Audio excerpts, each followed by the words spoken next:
Today we have a taxi cab revenge confession. We'll get into that in a bit, but first, idiot tries to follow me home because I wouldn't fix his truck for practically free, so I took the scenic route. Don't worry, I called a rescue. He's a very entitled veteran and supposedly a Purple Heart one. He's also a very racist MAGA-type idiot. One of the reasons my boss will absolutely not have him as a customer during business hours, but will work on his truck after hours with no one else around.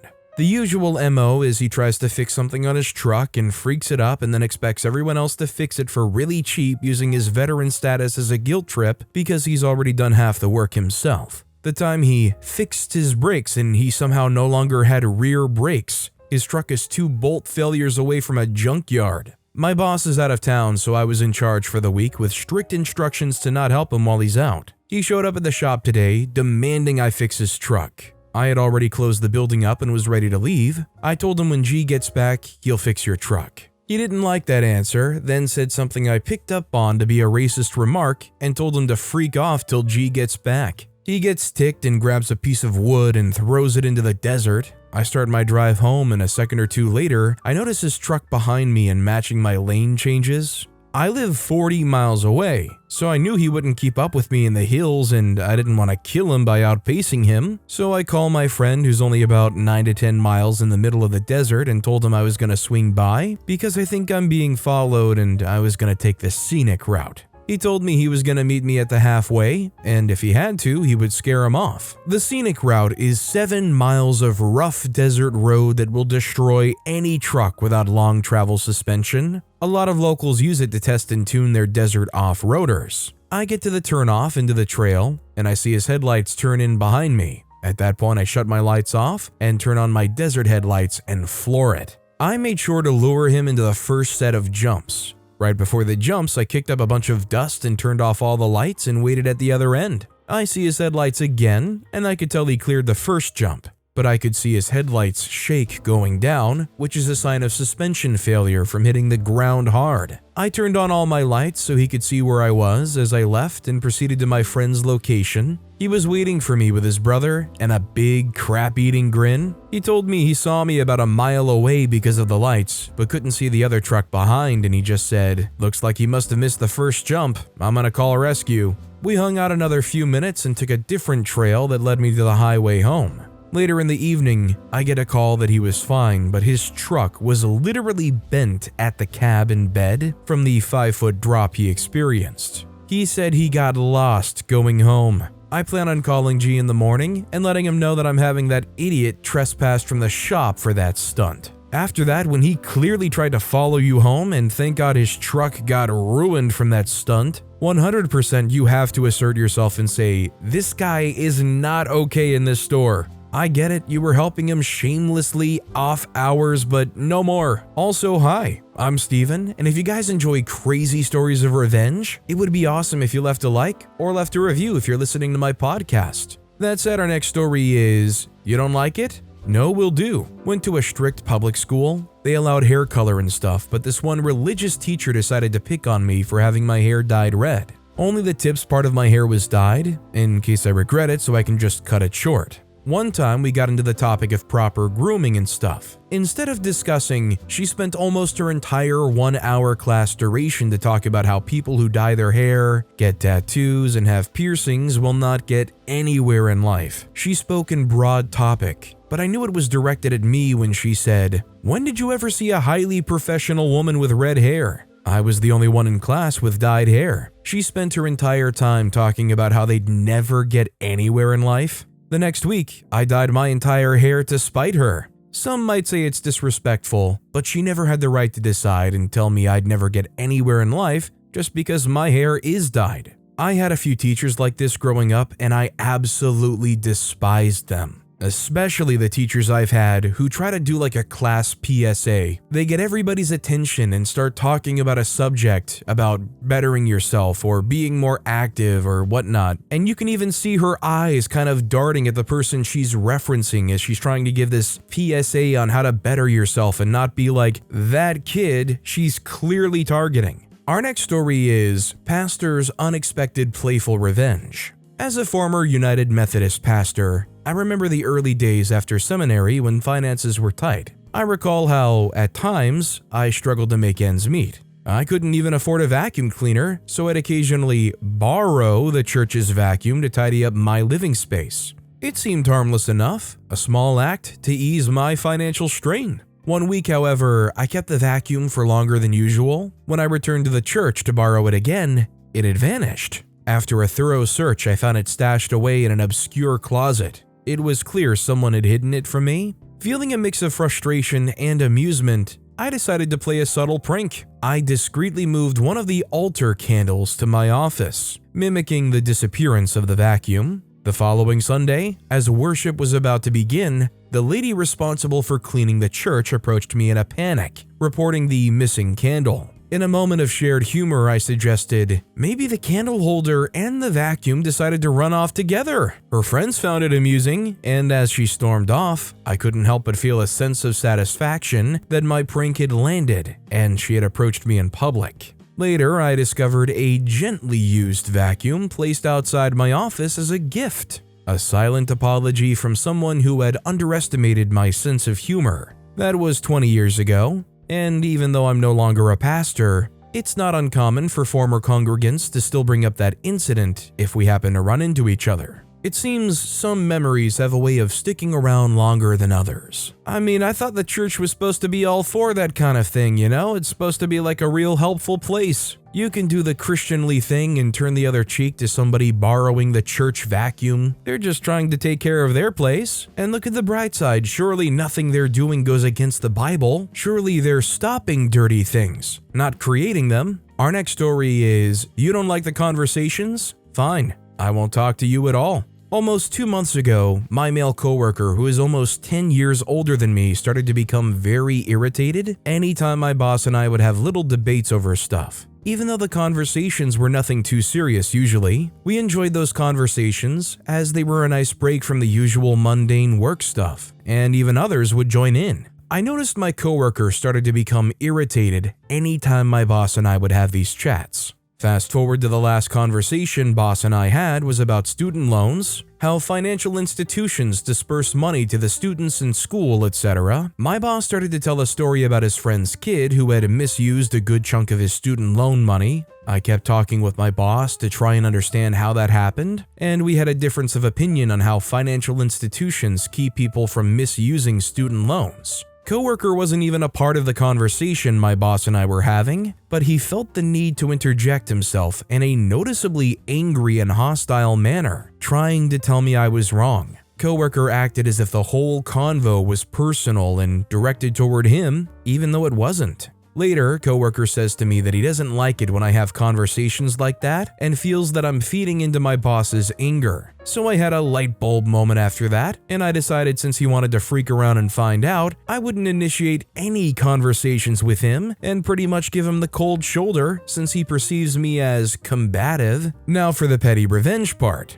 He is the social type, and we used to joke around a lot and have really good conversations. He's tried for several weeks now to initiate conversation with me in every imaginable way possible, so I pretend I don't hear him. I keep my earbuds in or I professionally answer in a very neutral way. I don't look at him, I avoid walking near him, I don't laugh at his dumb jokes and remarks. I rarely say good morning and I don't ask him how things are going, but I talk to everyone else around me in a very happy, jolly manner. It deeply and noticeably bothers him when he doesn't have anyone to talk with and there is almost complete silence for hours. It has bothered him so much that he's complained to other people about it, but still constantly tries to get my attention. When he finally gives up, his whole demeanor just flatlines, and I laugh to myself knowing it's killing him on the inside that we went from our past, fun-filled jokes to me barely acknowledging he exists. Unfortunately, in the workspace, when you're trying to have a conversation, if anybody is within earshot, you should just expect if there's anything that can be spread around the office or talked about, they're probably going to do so. Or at least be aware of the great probability. If they're in earshot, therefore they're just a de facto part of the conversation. Our next story is how to catch a thief. This happened a few days ago and is still ongoing. Me, 35-year-old female, and my significant other, 35-year-old male, live in a 102-year-old house in a small town in a rural farming community on the West Coast. This particular area has been hit hard with thefts from tweakers and other drug addicts. So a few months ago, we got cameras to put up, including a doorbell camera. We share a driveway with our neighbors and are very good friends with all of them. They're a large family with lots of kids that live in a very large old schoolhouse. The mother is elderly and very sweet, and most all the kids are grown that she had either adopted or fostered. 2 adult children still live there. One just himself and the other has a partner and 4 children. Her oldest is in elementary school. A few days ago in the morning, I found the door of the gas tank on my car open. This prompted me to make a mental note to look at my footage from the cameras later that afternoon when I got home. I also found a large pocket knife on the ground next to the gas tank of our other vehicle that didn't belong to us or our neighbors. I sent them a picture of it and asked. That afternoon, I checked my cameras and found that at 6:40 a.m., someone in a Chevy SUV had parked at just the end of the driveway on the other side of the fence. They then proceeded to walk up and down my driveway 3 times, walk up to our garage door and look around in it, didn't go in, and then went up to our front porch looking for something. In the footage, it shows he was carrying a length of plastic tubing. It was obvious he was after gas and had tried to siphon both our vehicles, and when he couldn't get anything out of them, one was empty and the other wouldn't open from the outside, he was searching for a can to steal. We had 1 empty gas can where he didn't see it, so he ended up walking away with nothing.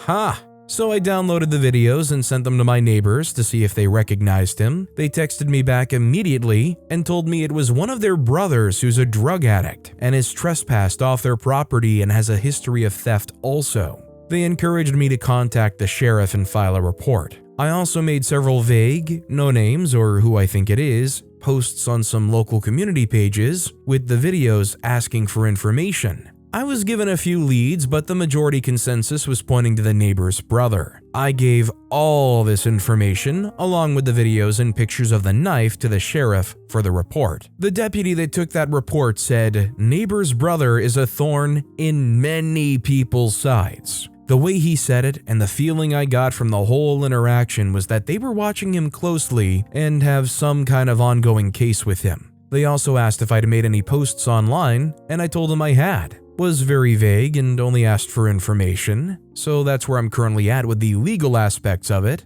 My revenge, since I still had that gas can that the thief didn't see, I decided to utilize it. But I needed some supplies. I needed some gas, paper, Vaseline, fishing line, glitter, a Sharpie, sugar, and some tape. I went and poured about a half gallon of gas in the can for the smell, then added a cup and a half of sugar, a bunch of glitter, and topped it off with water from the hose. I then taped a note, "Smile, you're on camera, jerk," to the bottom of the can and attached it with a fishing line so he couldn't see the line and it would take him a few extra seconds to grab it, to our porch right below the doorbell camera where it can be seen. Lastly, I smeared Vaseline on the underside of the can handle along with a bunch more glitter. Now with the trap baited and set, I wait. Hopefully I'll have an update soon. Shoot, OP's revenge caught me. I'm reading this and I'm like, yes, he's gonna have a gooey hand. He's gonna get totally screwed over and this is going to be a great revenge. Yes, yes. And then OP said, I'll update soon. I'm left wanting to hear the fallout. Our next story is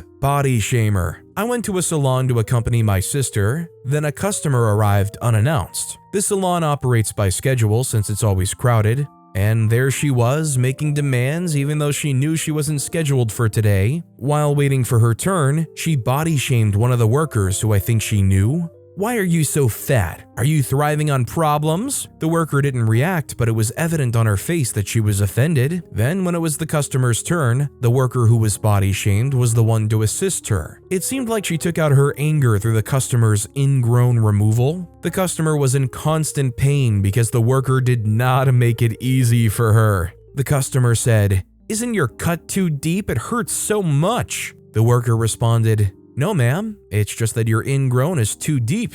It was just so satisfying to see that there was a bit of revenge. I think it was deserved. I'm sorry, but when you have to show up to a place solely because you have an ingrown anything that needs removing, I don't feel like you have the clearance to go around trying to shame anybody for anything about their body. Especially not in general in a salon where, shoot, that might be the person that's cutting your hair or really doing whatever. You want to make sure you have the worst mani-pedi of your life? Our next story is teaching my mother a lesson. Bit of background, my mother is extremely dramatic and emotionally manipulative. Out of her 3 children, I, 42-year-old female, am the only one who still speaks to her. She's also very particular about her name. She abhors anyone shortening or messing around with her name. Christine, anyone who calls her Chris or Chrissy, anything like that is subjected to a tongue lashing and mild hysterics. I have a son, 4, who she often claims as her favorite. She has 3 other grandsons, so I hated that she does this, and am pregnant with my second child. I talked to my mother about our name choices, Ash or Morgan, and she told me she hated them and tried to persuade us to choose something else. I named our first child, and it's important to my husband that he names the next one, so I'd like to let him, even if they're not my favorite names. I don't think grandparents get a choice. So my mother told me outright that if we chose these names, she won't use them and will pick a name of her own to call the baby, and will only refer to him by her choice of name. So I lost my patience. I told her that if she wanted to do that, she'd face 2 consequences. 1, she'll likely never get to speak to the new child. 2, I will teach both of my kids to call her Grandma Chrissy. She's never mentioned names since. See, the real problem here is Grandma had an Achilles heel. If she didn't have her whole naming thing, then shoot, she'd just have to worry about never speaking to the child. That wouldn't have been as bad, right? That's sarcasm, just in case you guys were wondering. Our next story is, here's a lesson to always believe your children when they say they're sick. I was around 8 or 9 when this happened. My mom worked nights and was asleep. I was in the living room watching cartoons, not feeling too well. At one point, I started to feel the need to be sick, so I got up and headed for the bathroom. My mom was awake, and she blocked me from passing and started scolding me about something or other. I can't remember. I told her I was going to be sick. She didn't believe me and kept scolding. I couldn't hold it in anymore. I was sick all over the carpet and her feet. If for whatever reason a kid is rushing to the bathroom in the middle of the night, shoot, anybody is rushing to the bathroom in the middle of the night, you probably should trust that they have a really good reason. I mean, shoot, you're not even sure which end you might get a rocket fired at you from. Our next story is, I wasn't good enough for you back then, so now you're not good enough for me. So this is a story I just heard from my dad about some ProRevenge my uncle did. My family is from what I'd say is a middle-ish class background from the north of England. Both my dad and uncle went through comprehensive school education during 60s and 70s.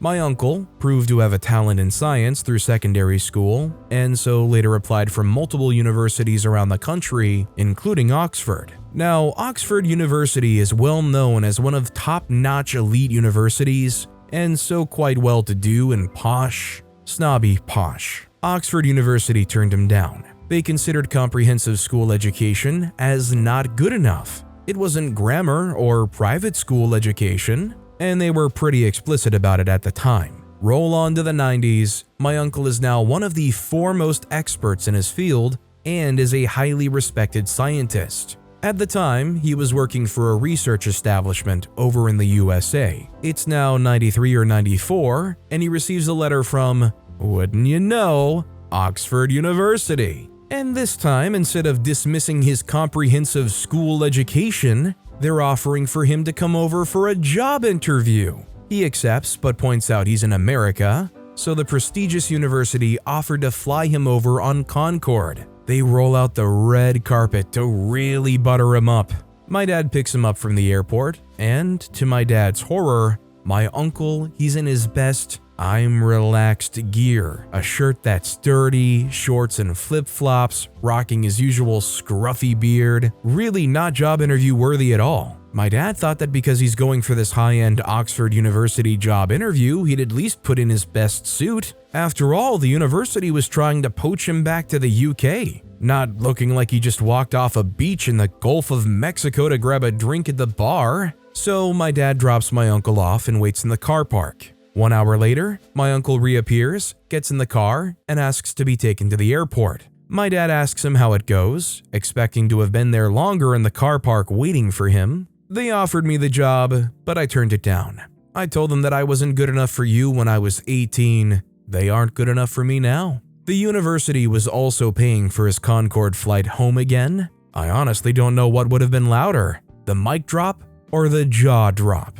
I mean, you could tell from this guy's attire when going for the interview, he seemed to be plenty comfortable where he already was. Now, to be fair, I can't really fault Oxford for trying to prioritize students that seem like particularly gifted or whatever, because let's be real, how many hundreds of applicants do they have to sort through every year trying to get there? I just wouldn't take being denied by Oxford as a slight, just a unfortunate reality. Either way though, 2 trips on Concorde paid for? That's some nice luxury, and shoot, if it was still going around, I'd be interested in riding on the Droop Snoot plane too. Our next story is, Butter You Waiting For? In college, my best friend moved into my apartment with her girlfriend, whom I was cordial with. We had a kitchen in our apartment which we all shared. I'd been living there for a few years already, so I had it completely stocked with pots, pans, cutlery, glasses, everything you'd need. I also kept the fridge relatively stocked with the basics, such as milk, butter, condiments, dressings, filling the Brita filter, etc.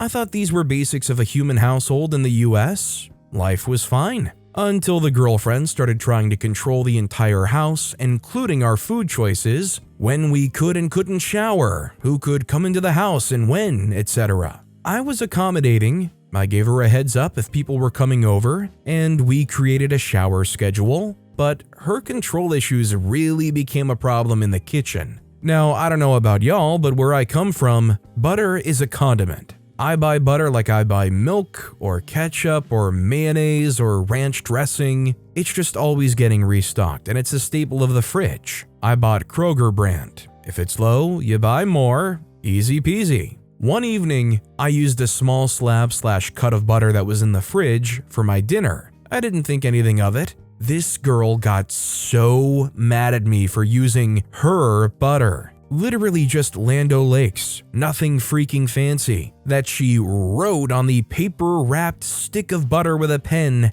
"This is not your butter." So what did I do? I carefully unwrapped the Kroger brand butter stick and switched it with the Land O'Lakes butter and wrapped them back up. She never knew the difference. We had so many more arguments after that, but I never told her about the butter. She still has me blocked on all forms of social media to this day, 10 years later. Honestly, if she pulled out her pen and wrote on the butter, "This is not your butter," maybe I'd still be confused looking at that and being like, that's a weird off-brand name for margarine. This next story is, 10 years later I got revenge on my horrible landlord. Long story short, landlord was a childish jerk to all of us. He had us sharing about with 4 other people and charged us double while his spoiled son and girlfriend lived rent-free. A few months ago, I had a lawyer contact me and ask if I remembered renting there and if I'd testify against him. Turns out he wasn't the true owner of the property. His brother bankrolled all of the properties he told us he owned, and in turn, the landlord was supposed to remodel on time and stay on budget to get the houses sold. Instead, he lived on and wasted the money his brother gave him and pocketed all of the rent without his brother's knowledge.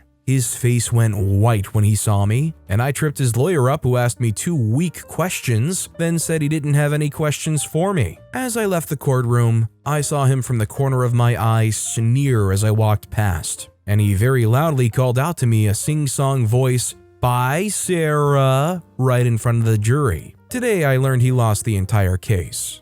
Petty revenge activated. Somebody like that, when you find out the truth, makes it so easy to testify against them. I mean, this dude who not only was like kind of a slumlord, but also was cheating another person out of the properties that he was doing that on. This next story is petty revenge on bullying teacher. This happened the last day of the school year. There was a bit of skylarking going on, and a couple of boys from year 10, 15 years old, decided to enact some revenge against a teacher who was a bit of a bully. He tended to pick on quieter and more introverted kids too, which didn't go down well with most of us. Anyways, they got their hands on a large black balloon and filled it with chocolate milk. This teacher was an avid four-wheeler driver and drove an old model Land Rover. He never locked it either, so they pushed the balloon right up underneath the clutch pedal and waited. At the end of the school day, the teacher was walking over to his car and wondering why there was a huge audience of boys to see him off. He had no idea what was coming. He was waving and grinning, wishing us all a happy Xmas and a summer break. Then he pressed the clutch in, and about 3 or 4 liters of chocolate milk poured out onto the floor of his car. It started leaking out through the floor onto the ground. He just sat there with his head on the steering wheel for half a minute before slowly reversing out and driving sadly up the road. I have no idea whether he connected his behavior with this revenge, or whether he thought it was just another practical joke, which was a pretty common thing at that school at that time. It was a lovely petty revenge, I have to say. Wish I had thought of it. I'd almost feel bad for this guy if they weren't a renowned teacher, particularly bullying on quieter and introverted kids, especially because I know that would be me. Our next story is Taxi Cab Confession. Back in the wild and hectic days of going to UAlbany, me and 2 friends were out late partying in the downtown area. Around 2 a.m., getting a cab back to campus started to get difficult. Me and my buddies found a cab to drive us back, thankfully, and got in the car and started driving back with me being in the front seat and my friends in the back. Our driver was a massive man. Suddenly, the cab driver sees a much larger group of kids, pulled over, and told us to get out so we can take this larger group of kids back to campus. We were obviously not happy about this and refused. The driver went to the back seat and started dragging my friends out of the car. I noticed his car key was on his seat, so I threw it on the floor near the foot pedals, knowing that because he was so massive, it would take him a very long time to find them. I told my friends to just leave, and as we start walking away, we hear, "You freaking kids, get back here!" We bolted, and that was the end of that. Would love to know how long it took him to find the keys. That guy definitely assumed that OP stole the keys and was taking it with them. I mean, there's no way. Honestly, hopefully it took them a long time. Maybe they even called the cops. Maybe it ruined their chances of getting a good tip from that group of kids right there that saw the whole thing go down. I mean, shoot, it would be nice being able to get the transport back, but you just saw your taxi driver pull somebody out of the back seat just because they clearly wanted a bigger tip? I mean, how incentivized are you? Our next story is Listen to Your Kids or Get Shamed. My mother went through a Christian fundamentalist phase when I was a child and got really into those Christian parenting books. One thing recommended by these books was that you should, under no circumstances, go to your child when they call you, because you are the parent, and therefore the authority, so they have to come to you. Because of course, children call for their parents because they're entitled brats and not because they need help or anything. So when I got my first period, I had no idea what it was. Naturally, I assumed I was dying because there was blood everywhere, so I called out for my mother. She was with a ladies' Bible study group in the living room and calls back across the house, "You have to come to me, remember?" I try again, but she refuses. So, still thinking I'm dying from like mysterious internal wounds or something, I take my underwear off, pull my shorts back on, and go to the living room and drop my bloody pants in her lap.